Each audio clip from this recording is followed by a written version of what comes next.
अस्सलाम वालेकुम वरहमतुल्लाह। कभी कभी इंसान के साथ लाइफ में ऐसी चीज़ हो जाती है जिसके बारे में उसने कभी सोचा भी नहीं होता और उसका ज़हनो गुमान भी उस तरफ नहीं होता। सेम ये चीज़ हुई है मेरे दोस्त के साथ। उसको एयरपोर्ट पे एफआईए वालों ने रोक लिया। तो वो कतर के लिए जा रहा था, बिल्कुल फ्रेश खुश होके, टिकट थी, सब कुछ बिल्कुल ज़बरदस्त मूड में। उसके ज़हनो गुमान में भी नहीं था कि यार ऐसे भी हो सकता है। बिल्कुल फ्रेश यानी कि जा रहा था, लेकिन एफआईए वालों ने वहाँ पे रोक लिया और उसे इतना डराया भी, यानी कि डराया क्या, हकीकत ही उन्होंने बोली थी कि हम आपको ताहियात जो है वो बैन कर देंगे। अब वजह क्या बनी, और मेरे हाल में बहुत से लोगों के साथ ये सेम सिचुएशन होगी। ये सारी चीज़ें मैं डिटेल के साथ आपके साथ शेयर करता हूं, ताकि अगर आपके साथ भी ऐसा मसला हो तो आपने इसको कैसे हैंडल करना है। क्योंकि अभी इन दिनों में मुल्की हालात जो हैं, तकरीबन हर बंदे ये चाह रहा है कि कहीं ना कहीं बाहर चला जाए। स्पेशली तौर पे यूरोप कंट्रीज की भी बहुत ज़्यादा लोग जो हैं वो ट्राई कर रहे हैं। तो अब मैं सारी डिटेल, सारी तफसील हुआ क्या, वो आपके साथ स्टेप बाय स्टेप शेयर करता हूँ। सबसे पहले ये कि ये सीन कहाँ से शुरू हुआ। अभी तो वो कतर जा रहा था, लेकिन ये सीन स्टार्ट हुआ आज से तकरीबन 1-1.5 साल पहले। उसने रोमानिया जाना था, तो रोमानिया के लिए किसी एजेंट से बात हुई, जैसे नॉर्मली हम करते हैं। किसी एजेंट को हायर किया, उस एजेंट से जो भी तय हो गया कि इतने पैसे, मिसाल के तौर पे 8 लाख या 10 लाख, मेरे ख्याल में 10 लाख में तय हुआ था। तो ये तय हो गया जी, 10 लाख में रोमानिया जो है वो पहुंचाएगा। उसके बाद पासपोर्ट वगैरह उसको दे दिया।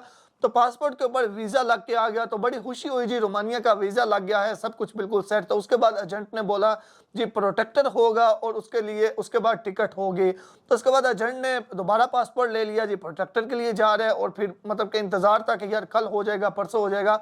ऐसे करते करते 1 महीना हो गया। फिर फ़ोन पे ही बोला जी प्रोटेक्टर भी हो गया है, अब बस टिकट करवानी है, ये मसला है, ग्रुप के साथ भेजना है। ऐसे करते करते करते करते 2-3 महीने और ले लिए।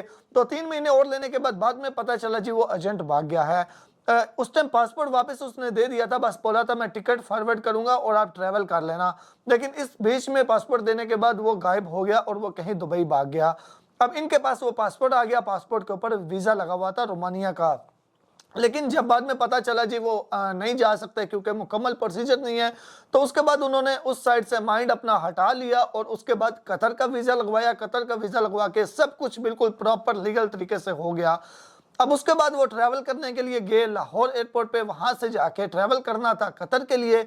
जब वहाँ पे गए तो आपको पता है कि वो आप जो है वो पासपोर्ट एक बार मुकम्मल चेक करते हैं। बेशक एक ही नज़र मारते हैं, लेकिन उनका एक्सपीरियंस इतना होता है कि पता चल जाता है। उन्होंने पासपोर्ट चेक किया, उसके ऊपर रोमानिया का वीज़ा था। जब रोमानिया का वीज़ा देखा, पेपर स्टैंप हुआ हुआ था ऊपर, तो जब उन्होंने देखा तो वो पहली नज़र में ही उन्हें पता चल गया कि ये इनके पासपोर्ट के ऊपर पहले रोमानिया का 2 नंबर वीज़ा लगा हुआ है। यानी कि वो जो वीज़ा रोमानिया का लगा हुआ था वो 2 नंबर लगा हुआ था।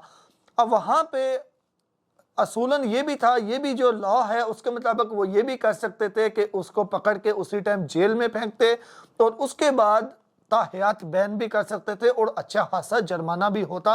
ये सारी चीज़ें उन्होंने बोली कि हम आपको पकड़ के जेल में जो है वो फेंकेंगे, ये करेंगे। मतलब उसको अच्छा खासा डराया भी, और वो काफ़ी ज़्यादा बीमार भी रहा, तकरीबन 4-5 दिन। बहरहाल उनमें कोई एक अच्छा इंसान था, उसने बोला कि यार चुप करके इधर से वापस चले जाओ, कोई बहस नहीं करो, कहीं आगे नहीं जाओ, चुप करके इधर से वापस चले जाओ। यानी कि पीछे चले जाओ, आगे जाओगे तो और ज़्यादा मसला होगा। बहरहाल उन्होंने क्या किया, वो वापस आ गए।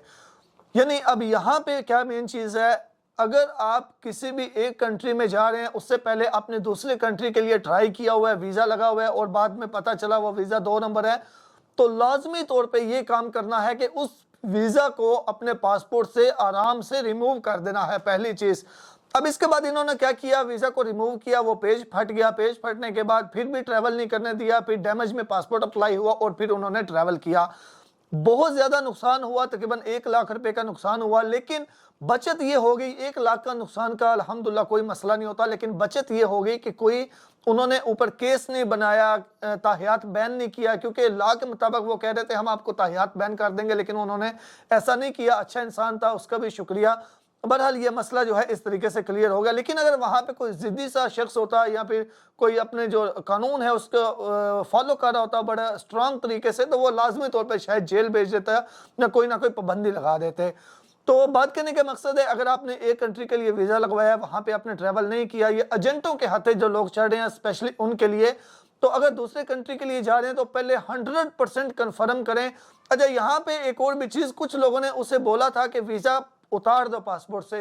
लेकिन ज्यादातर लोगों ने उसे बोला था कि यार नहीं नहीं, ये वीजा रोमानिया का वीजा नहीं उतारना, इससे तुम्हारे पासपोर्ट की वैल्यू ज्यादा होगी कि यार इसके पासपोर्ट पे वैल्यू जो है वो यूरोप कंट्री का भी वीजा लगा हुआ है।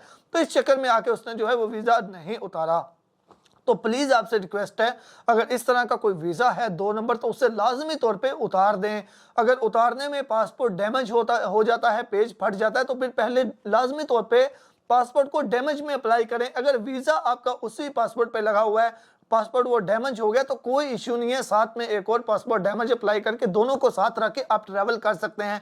इस तरह ट्रैवल करना, 2-4 दिन लेट होना, 5-10 हज़ार ऊपर लगा लेना, वो कोई मुश्किल नहीं होता, वो बंदा कमा ही लेता है। लेकिन कोई पाबंदी लग जाए या इस तरह का कोई मसला हो तो वो बहुत ज़्यादा इशू बन जाता है। उम्मीद करता हूं कि ये जो चीज़ें थी, इसके अंदर जो पॉइंट्स थे वो आपको ज़रूर समझ आ गए होंगे। अगर इस तरह का कोई आपके साथ भी मामला है तो आप इसकी बहुत ज़्यादा एहतियात कीजिएगा। मिलते हैं एक नए वीडियो के साथ, इसको दूसरों के आगे ज़रूर शेयर कर दीजिएगा, शायद आपके शेयर करने से किसी और का भी फ़ायदा हो जाए। अल्लाह हाफिज़।